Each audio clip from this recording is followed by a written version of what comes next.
여호와께서 모세에게 말씀하여 이르시되 은나팔 둘을 만들 때 두들겨 만들어서 그것으로 회중을 소집하며 진영을 출발하게 할 것이라.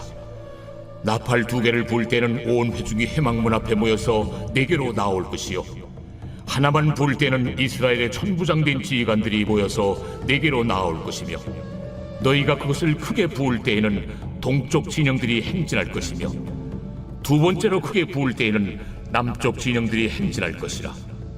떠나려 할 때에는 나팔 소리를 크게 부을 것이며, 또 회중을 모을 때에도 나팔을 부을 것이나 소리를 크게 내지 말며, 그 나팔은 아론의 자손인 제사장들이 불지니 이는 너희 대대의 영원한 율례니라.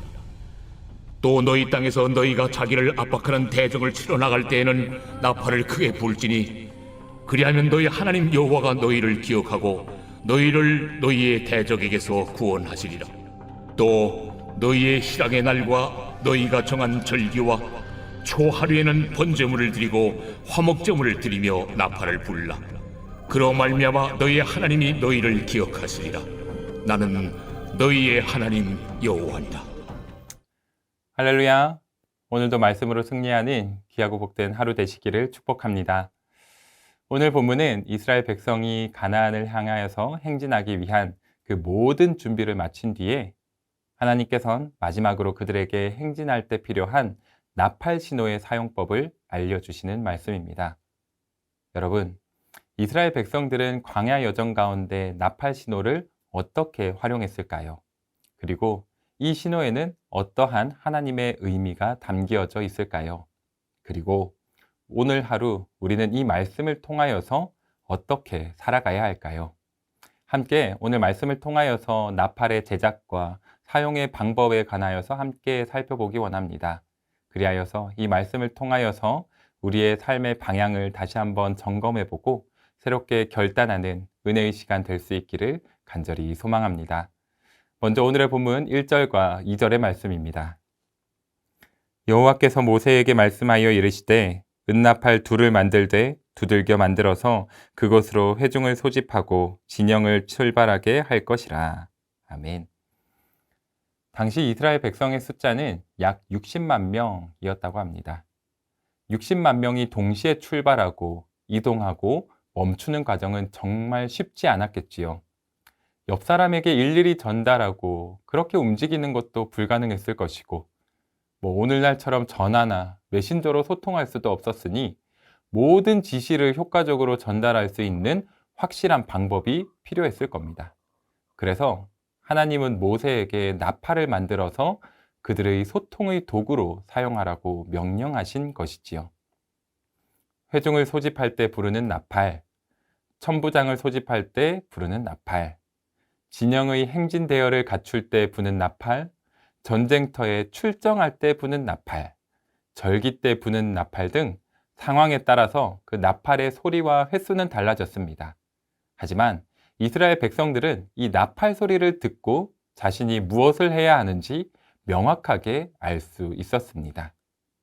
사랑하는 성도 여러분, 많은 사람들이 함께 움직일 때 올바른 방향을 결정하는 것도 참 중요합니다. 하지만 무엇보다 중요한 것은 바로 모든 사람이 그 방향을 정확히 이해하고 전달받는 것이 중요합니다.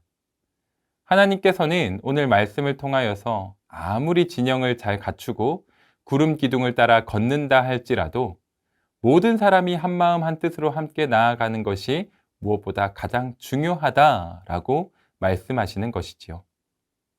여러분, 우리 가정은 어떻습니까? 아무리 꼭 해야 하는 일이라 할지라도 부모가 자녀에게 아무런 소통이나 설명 없이 일방적으로 강요하게 된다면 그 관계는 결코 건강하게 유지될 수 없을 것입니다. 우리 교회도 마찬가지이지요.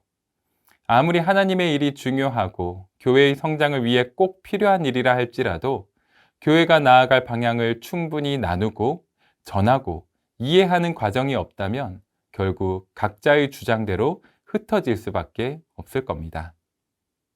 여러분, 지나친 성과주의와 성공주의에 빠져서 서로를 제대로 돌보지 못한 적 있지 않으십니까? 하나님께서는 모든 것을 홀로 이루실 수 있음에도 불구하고 우리와 함께 하셨고 우리와 함께 하나님의 나라를 이루어 가기를 지금도 원하고 바라고 기다리고 계십니다. 그래서 오늘도 우리를 말씀으로 부르시고 새로운 깨달음을 주시는 것이겠지요.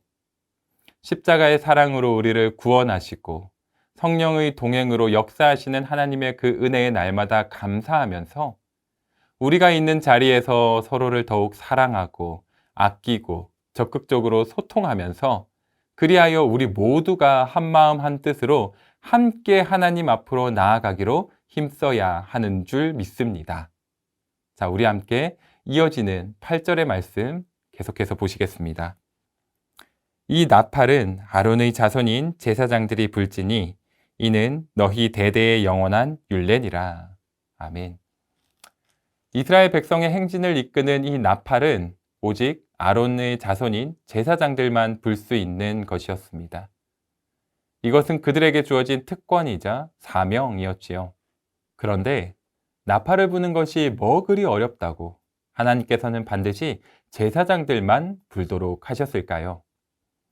사실 나팔을 들고 정해진 대로 불기만 하면 되는 일이었습니다. 남녀노소 누구라도 충분히 나팔을 불 수 있었을 겁니다. 하지만 이 안에는 이스라엘 백성의 질서를 세우고자 하시는 하나님의 섬세한 계획이 담겨져 있습니다. 나팔을 부는 제사장의 역할은 60만 명의 발걸음을 통솔하는 아주 중요한 권한이었습니다. 누구도 나팔 소리에 이의를 제기할 수 없었지요. 만약 서로가 권력을 탐내고 내가 나팔을 불겠다라고 다투고 갈등을 일으킨다면 어떻게 될까요?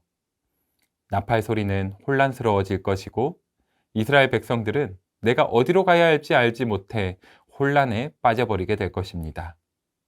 그래서 하나님께서는 소통의 방법과 방식뿐 아니라 그 소통의 질서와 권위까지도 세밀하게 세워주신 것입니다. 자, 그렇다면 오늘날 우리에게 나팔을 부는 제사장은 과연 누구가 될까요? 먼저는 저와 같은 목회자이겠지요. 교회의 질서를 위해서 우리는 하나님께서 부여하신 목회자의 권위에 순종하고 인정해야 합니다. 하지만 오늘날 나팔을 부는 제사장은 단지 목회자만을 의미하는 것이 아닙니다. 이 시대와 교회, 가정에서 영적인 리더 역할을 맡은 사람이라면 모두가 나팔을 부는 제사장이라 할 수 있지 않겠습니까? 교회에서 다양한 역할을 감당하시는 성도님들, 그리고 가정의 부모님들, 무엇보다도 누군가에게 영향력을 끼치는 분들이라면 그분들 모두가 이 시대의 영적 리더라 할 수 있습니다. 제사장들이 나팔을 부는 특권과 사명을 부여받은 것처럼 우리들 역시 이 시대에 하나님의 말씀을 선포하고 전해야 하는 그런 특권과 사명을 부여받은 자들인 줄 믿습니다. 사랑하는 성도 여러분, 하나님께서는 연약한 우리를 통하여서 놀라운 일들을 이루어 가겠다라고 약속하셨습니다. 우리 모두는 하나님 나라를 이루는 이 구원의 여정을 함께하는 믿음의 동역자인 줄 믿습니다. 하나님의 말씀을 삶의 기준으로 삼고 그 말씀을 바르게 이해하고 지키면서 전하는 참된 그리스도인의 모습으로 살아가는 저와 여러분 되시기 바랍니다. 그리하여서 오늘 말씀을 마음에 깊이 새기시고 하나님께서 허락하신 그 자리에서 우리에게 맡겨주신 그 영적 리더로서의 특권과 사명에 감사하시고 믿음의 공동체를 더욱 든든히 세워가기로 새롭게 결단하시는 사랑하는 우리 모든 성도님 되시기를 주님의 이름으로 간절히 축원합니다. 함께 기도하겠습니다. 사랑의 하나님, 참으로 감사드립니다. 오늘 말씀을 통하여서 우리들에게도 그 이스라엘 백성들을 이끌었던 제사장처럼 이 시대의 영적 제사장이요 영적 리더로서의 사명을 맡겨주심을 다시 한번 깨닫게 하여 주심에 감사드립니다. 하나님, 그러나 나 혼자의 구원과 나 혼자의 윤택한 삶을 위하여서 하나님을 믿고 하나님을 따르고자 했었던 그러한 불의한 모습들, 그런 이기적인 모습들은 없었는지 이 시간 다시 한번 되돌아보며 고백하오니 주님, 우리에게 많은 이들을 품을 수 있는 마음을 주시고 무엇보다 많은 이들을 사랑으로 섬기며 이끌 수 있는 지혜와 필요한 모든 것들을 공급하여 주시옵소서.